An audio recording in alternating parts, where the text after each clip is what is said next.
মুসলিমকে PT PT মেরেছে। বল জয় শ্রীরাম, বল জয় শ্রীরাম। বাংলাদেশের কোন মুসলমান হিন্দু পিটায় কোনোদিন বলে নাই বল আল্লাহ, বল আল্লাহ। আমরা কোনোদিন জোরপূর্বক কারো মুখ থেকে আল্লাহ স্বীকারোক্তি নেই নাই।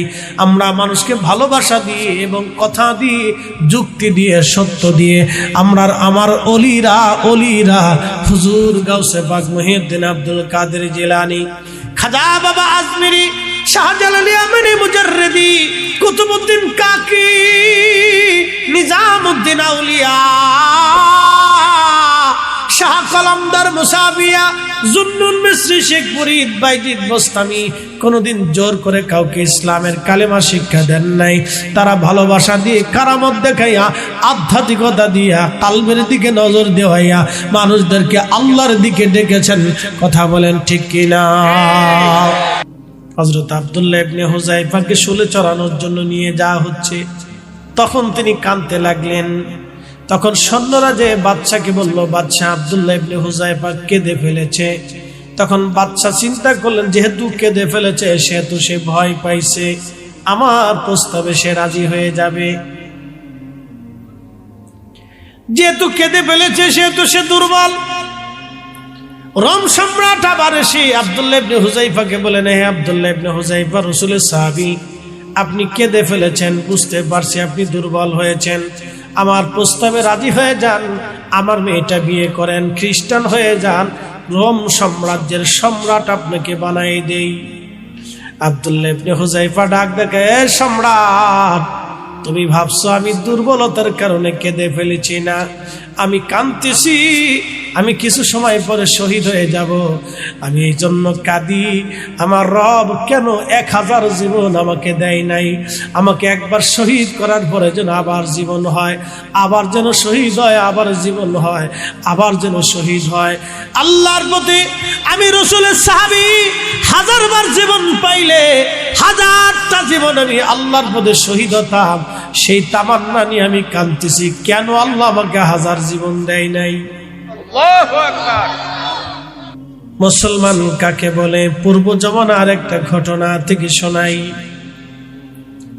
আল্লামা ইমাম আবুল ফারাজ ইবনুল জৌজি রাহমাতুল্লাহ আলাইহি একটা ঘটনা তিনি লিখতে যায়, লেখেন, পূর্ব জমানাতে একজন বাদশা ছিল মিশরের। এই আরবিয়ান বাদশারা আগে থেকেই জালিম ছিল। এখনো দেখবেন আরবের সাধারণ মানুষ খুব ভালো হয়, কিন্তু রাজা বাদশা যারা হয় তারা জালিম।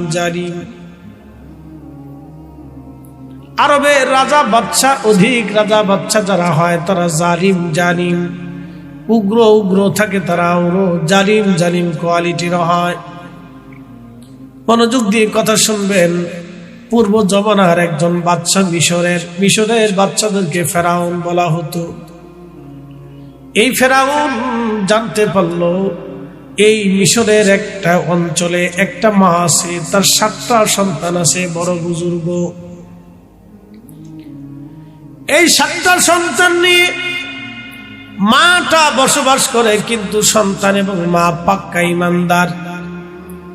ওই মিশরের বাদশা যিনি ছিলেন, তিনার আদত ছিল, অভ্যাস ছিল, মুসলমানদেরকে ধরে ধরে এনে শুয়োরের গোশত খাওয়াইতো। যারা খাইতো তাদেরকে ছেড়ে দিত, যারা শুয়োরের গোশত খাবে না তাদেরকে হত্যা করা হতো।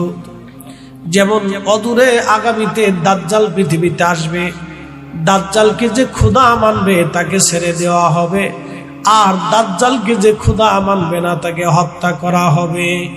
দাজ্জালের আনুগত্য যে করবে তাকে ছেড়ে দেওয়া হবে, দাজ্জালের আনুগত্য যারা করবে না তাদেরকে হত্যা করা হবে।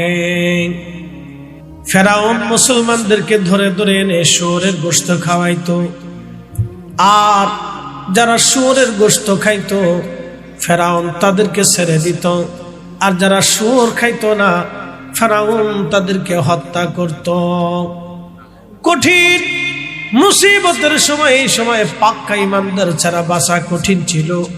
সে সময় ফেরাউন জানতে পারল অমুক একটা অঞ্চলে এক নারী থাকে, তার 7টা সন্তান আছে, তারা ঈমানদার।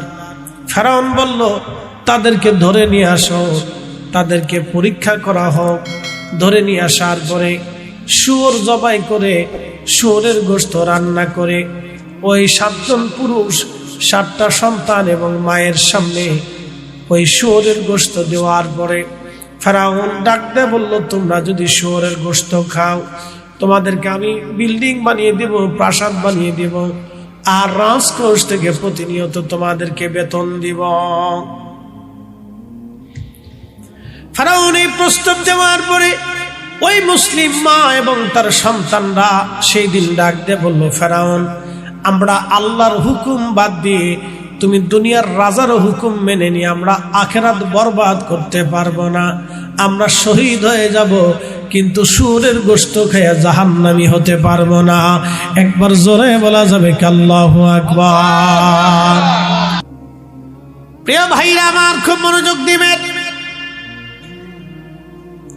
হাজিরিন, ওই মহিলা ফেরাউন তখন বলল, মহিলারে বুঝছি, সোজা আঙ্গুলে ঘি উঠবে না, আঙ্গুল বাঁকা করা লাগবে। সেই জন্য ফেরাউন বলতেছে, বড় ছেলেটাকে আলাদা করলো, 6টা ভাইকে বেঁধে রাখছে, মাকে বেঁধে রাখছে। বড় ছেলেটার সামনে শুয়োরের গোশত আনা হলো। যুবক, তুমি বলো, তুমি কি শুয়োরের গোশত খাবে? যদি তুমি 1 টুকরা খাও তাহলে তোমাকে ছেড়ে দেওয়া হবে, তোমার পরিবারকে ছেড়ে দেওয়া হবে। ওই যুবকটা ডাক দিয়ে বলল, ফেরাউন, আমার রব, আমার মালিকের হুকুম বাদ দিয়ে তোমার হুকুমে শুয়োরের গোশত খেয়ে আমি আখিরাত বরবাদ করব না। একসাথে বলবেন আল্লাহু আকবার। আরে ফেরাউন, তোমার হুকুম মানিয়া আল্লাহর হুকুম অমান্য করব না। কাজী নজরুল ঠিকই লিখেছেন, আল্লাহতে পরিপূর্ণ ঈমান, কোথা সে মুসলমান? আল্লাহতে পরিপূর্ণ ঈমান, কোথা সে মুসলমান? আল্লাহতে পরিপূর্ণ ঈমান, কোথা সে মুসলমান? রোমানদের সাথে যুদ্ধ হলো। নবীর একজন সাহাবী, তার নাম আব্দুল্লাহ ইবনে হুযাইফা, তাকে ধরে নিয়ে যাওয়া হলো রোমান সম্রাটের রাজ দরবারে। রোমান সম্রাট শুনতে পারল মুসলিম বাহিনীর ভিতরে একজন নবীর সাহাবীকেও ধরে আনা হয়েছে। রোমান সম্রাট চিন্তা করলো, নবীর এত এত মুজিজা শুনেছি তার সাহাবীরা নাকি অনেক বড় পাক্কা ঈমানওয়ালা, খুব মজবুত কালবওয়ালা। আজকে নবী দেখি নাই, কিন্তু সাহাবী আজকে দেখবো সাহাবী কেমন।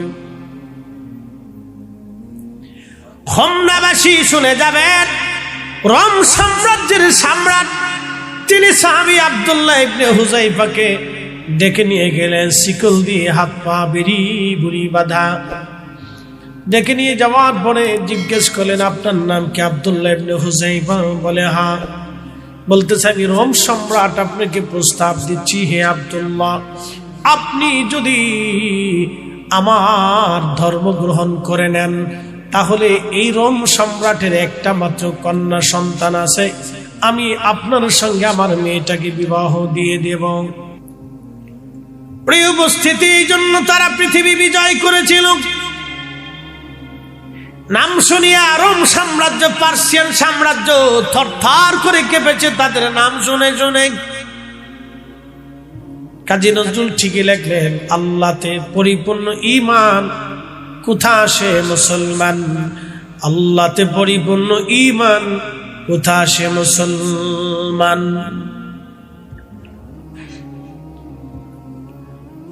ইমাম আবুল ফারাজ ইবনুল জৌজি লেখেন,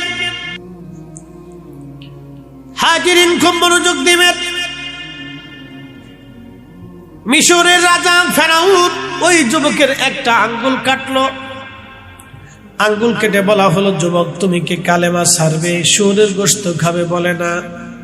এইভাবে একটা না, দুইটা না, তার 10টা আঙ্গুল কাটা হলো। তার পা কেটে ফেলা হলো, তার নাক কাটা হলো, তার কান কেটে ফেলে দেয়া হলো, তার চোখ উঠানো হলো। এইভাবে একটা একটা করে অঙ্গ প্রত্যঙ্গগুলি তার কাটা হলো। কিন্তু তারপর যুবকটা মাথা নত করে নাই, শুয়োরের গোশত খায় নাই, শহীদ হয়ে গেল তার মায়ের সামনে, বাকি 6 ভাইয়ের সামনে শহীদ হয়ে গেল। একবার আওয়াজ তুলে বলা যাবে কি আল্লাহু আকবার। প্রিয় উপস্থিতি, হাজিরিন, প্রচুর কুয়াশা বাড়বে। এই মাহফিলে যারা বসবে তারা পাস, যারা চলে যাবে তারা ফেল। প্রশ্ন রাখতে পারেন, ফরিদি হুজুর চলে গেলে ফেল কেন হব? আল্লাহ কোরআনে বললেন, ওয়ালানাবুলুওয়ান্নাকুম বিশাইইম মিনাল খাউফি ওয়াল জু'i ওয়া নাকসিম মিনাল আমওয়ালি ওয়াল আনফুসি ওয়াস সামারাত। আল্লাহু আকবার। আল্লাহ ডাক দিয়ে বলেন, বান্দা আমি পরীক্ষা করব তোমাকে, পরীক্ষা, তোমাদেরকে ভয় দেখে পরীক্ষা করব। প্রচন্ড শীত এবং কুয়াশা দিয়ে আল্লাহ আমাদেরকে পরীক্ষা করলেন। প্রচন্ড কুয়াশা দিলেন আমার আল্লাহ, প্রচন্ড ঠান্ডা দিয়ে আল্লাহ পরীক্ষা করে দেখতেছেন আমার বান্দা কে বসে আর কে বসে না, কে আসে আর কে আসে না। এ মুসলমান, পৃথিবীতে যুগে যুগে মানুষদেরকে আল্লাহ পরীক্ষা করেছেন। সাইয়্যিদুনা ইব্রাহিম আলাইহিস সালামকে আল্লাহ পরীক্ষা করলেন, আমাদের নবীকে আল্লাহ পরীক্ষা করলেন, মুসা নবীর আল্লাহ পরীক্ষা করলেন, ঈসা নবীর আল্লাহ পরীক্ষা করলেন, দাউদ নবীকে পরীক্ষা করলেন, সুলাইমানকে পরীক্ষা করলেন। সমস্ত নবীদেরকে আল্লাহ পরীক্ষার আওতার মধ্যে আনলেন এবং পৃথিবীর সব ওলিদেরকে আবার আল্লাহ পরীক্ষার আওতার ভিতরে নিয়ে আসলেন। পরীক্ষা ছাড়া আল্লাহ কাউকে পাশ করার নাই। আপনার আমার জীবনের সবার পরীক্ষা আছে। আজকে যে ছাত্ররা পাগড়ি পাবে ওদেরও পরীক্ষা নেওয়া হয়েছে। আপনি সার্টিফিকেট পাবেন, পরীক্ষা দিতে হবে। পরীক্ষা ছাড়া আপনার সুন্দর রেজাল্ট আল্লাহ দেবে না, পরীক্ষা দিতে হবে আপনাকে। ঠিক আমাদের জীবনে আল্লাহর পক্ষে আল্লাহর কাছে পরীক্ষা দেওয়া লাগবে। চূড়ান্ত পরীক্ষা কবরে হবে, হাসরের ময়দানে আল্লাহ চূড়ান্ত ভাবে পরীক্ষা নিবেন। ধনী ব্যক্তির 500 বছর আগে আমার রব গরিবকে জান্নাতে, আমার আল্লাহ পাক ধনী ব্যক্তির 500 বছর আগে আল্লাহ গরিব জান্নাতে দিয়ে দিবে। ও হোমনার মুসলমান, মনোযোগ দিয়ে কথাগুলি শুনে যাবেন। আজ আল্লাহ পৃথিবীতে পাঠিয়েছে আমাদেরকে পরীক্ষা করার জন্য। আমরা পরীক্ষায় অবতীর্ণ হয়েছি। আপনি ধনী, তাও আল্লাহর পরীক্ষা। আপনি গরিব, আল্লাহর পরীক্ষা। আপনি অনেক শিক্ষিত, আল্লাহর পরীক্ষা। আল্লাহ আপনাকে মেধাহীন করেছেন, সেটাও আল্লাহর পরীক্ষা। আপনার আমার জিন্দেগি সব আল্লাহর পরীক্ষা, শুধু পরীক্ষা, পরীক্ষার পরীক্ষা। আল্লাযী খালাকাল মাউত, আল্লাহ বললেন আমি তোমাদের মউত সৃষ্টি করলাম, অল হায়াতা লিয়াবলুয়াকুম আইয়ুকুম আহসানু আমালা।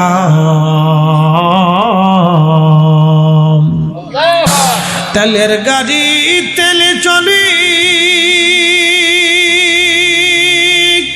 হাওয়ার গাড়ি হাওয়ায় উড়ে, বিনা তেলে চালাই গাড়ি নবী সুলাইমান।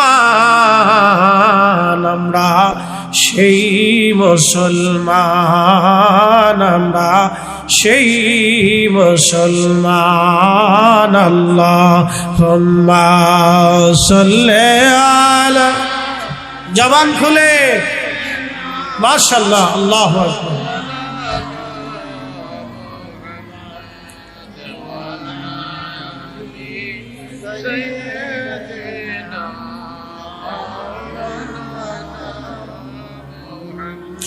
কখনো তোমাকে যদি ভুলি,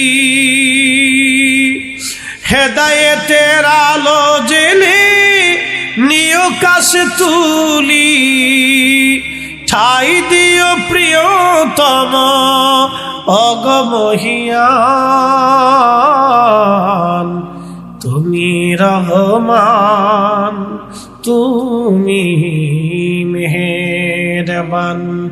অন্ধ গাহে না শুধু তোমারি গুণগান, অন্ধ গাহে না শুধু তোমারি গুণগান।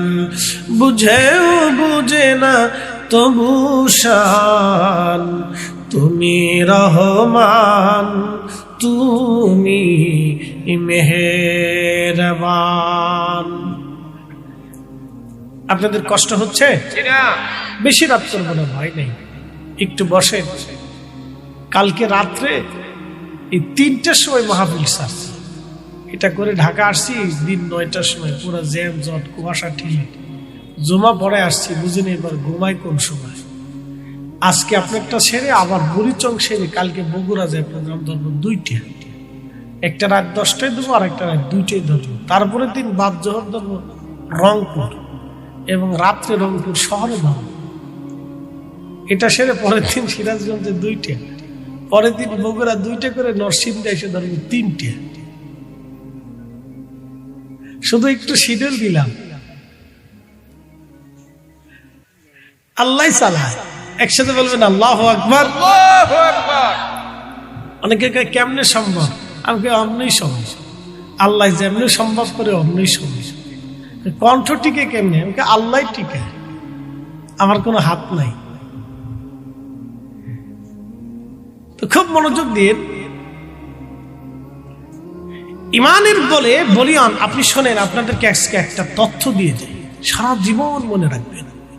আপনি আল্লাহকে যেইভাবে বিশ্বাস করবেন, আল্লাহ আপনার সাথে সেইভাবে ব্যবহার করবেন। আবার বলি, আপনি আল্লাহকে যেইভাবে বিশ্বাস করেন, যদি বলেন হ্যাঁ আল্লাহ আমাকে মাফ করবে, আল্লাহ আপনাকেই মাফ করবে। যদি বলেন হ্যাঁ আমার রব আমার জন্য রিজিক রাখবেই, হ্যাঁ আপনার জন্য রিজিক যে কোনো ভাবেই রাখবে, আপনাকে হারাম খেতে হবে না। একসাথে বলবেন আল্লাহু আকবার। আপনি যদি বিশ্বাস করেন যে হ্যাঁ আমাকে শেফা আল্লাহ দিবেই, আল্লাহ আপনাকে অবশ্যই শেফা দিবে। আপনাকে ইয়াকিন রাখতে হবে, বিশ্বাস পিওর রাখতে হবে, 100%। সম্পূর্ণ ইয়াকিন রাখতে হবে, আল্লাহর প্রতি বিশ্বাস রাখতে হবে, তাহলে আপনি পাবেন। ওনাকে ডাকলে পাওয়া যায়, ডাকার মতো ডাকলে পাওয়া যায়। এই জন্য পৃথিবীতে অলিরা কেন অলি হয় জানেন? অলিরা হয় আল্লাহর প্রতি, অলিদের অগাধ বিশ্বাস থাকতো, অগাধ বিশ্বাস থাকতো আল্লাহর প্রতি। শোনেন, এই জন্য খাজা বাবা আজমিরি একা যা করছে, আমরা লক্ষ লক্ষ আলেম তা পারি নাই। বলে হুজুর কেমন? বুঝাই দিয়ে দিই। এই যে বর্তমানে বাংলাদেশে, ভারতে, পাকিস্তানে হাজার হাজার মাহফিল হয়, হাজার হাজার, প্রতিদিন ঘন্টায় ঘন্টায় ঘন্টায় ঘন্টায় নসিহত হয়। প্রত্যেক জুমাতে লক্ষ লক্ষ মসজিদে ওয়াজ হয়। বলেন তো মুসলমান হয়েছে কয়জন? কয়টা মুসলমান বানাইতে পারছে? পারি নাই। খাজা বাবা আজমিরি যখন আসছিলেন, তখন তিনি কি ওয়াজ করলেন যে 90 লক্ষ মানুষ কালেমা পড়ল। একসাথে বলবেন আল্লাহু আকবার। এই জন্য আমরা অলিদেরকে ভালোবাসি। বেদাতি সেদাতি যাই বলেন, মাজার পূজারি পীর পূজারি যাই বলেন, বলতে পারেন, আপনার মুখের স্বাধীনতা আছে, কিন্তু বইলে লাভ হবে না। আপনি পীর পূজারি, মাজার পূজারি, ভণ্ড, বেদাতি যা খুশি ইচ্ছা বলতে পারেন, আপনার মুখের স্বাধীনতা আছে, বক্তব্যের স্বাধীনতা আছে, আপনি বলতে পারেন, কিন্তু বলে লাভ হবে না। এই অলিরা আসছিলেন বিধায় আজকে কালেমার স্বাদ আপনি পাইছেন। কেউ যদি অলিদেরকে অস্বীকার করে, তা আমি মনে করি সে তার নিজের বাপকে অস্বীকার করছে। নিজের বাপ অস্বীকার করলে সে, যেমন এই উপমহাদেশে আউলিয়া কেরাম আসার পরে ইসলাম আমাদেরকে যেইভাবে দিয়েছেন, আউলিয়া কেরামের কারণে আজকের এই সুন্দর ইসলাম আপনি পেয়েছেন।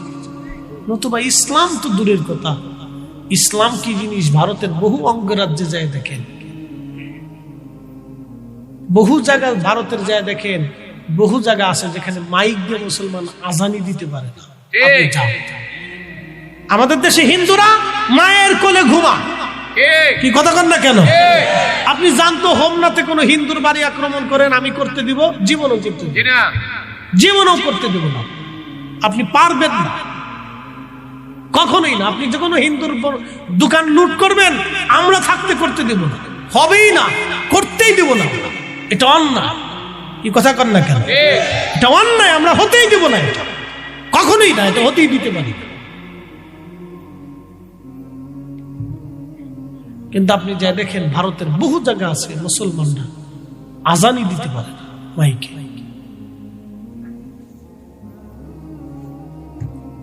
আপনি পশ্চিমবঙ্গেই তো গরু জবাই করতে পারবেন না, আর বাকি বঙ্গগুলি বাদই দেন।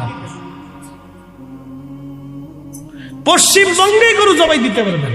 আপনি যান আসামে, আমি গত বছর আসাম মাহফিল করে আসছি, আল্লাহ মাফ করে দিক, আসামের ওই ব্রহ্মপুত্র নদের চরের ভিতরে আমাকে নিয়ে গেছে। আহা, যদি আপনি হালত দেখতেন আপনার কান্না চলে আসতো। বলতেছে হুজুর সরকারি সমস্ত সুযোগ সুবিধা থেকে আমাদেরকে বঞ্চিত করা হচ্ছে, সরকারি রাষ্ট্রীয় কোন সুযোগ সুবিধা আমাদের জন্য বরাদ্দ নাই। আপনার গা শিহরে উঠবে। বলতেছে আপনি আসছেন বহু দূর থেকে মেহমান, আপনাকে নিয়ে আসছি, একটু দোয়া করে যান। বুঝতে পারছেন? একটু বাস্তবতা আমার চোখে দেখা।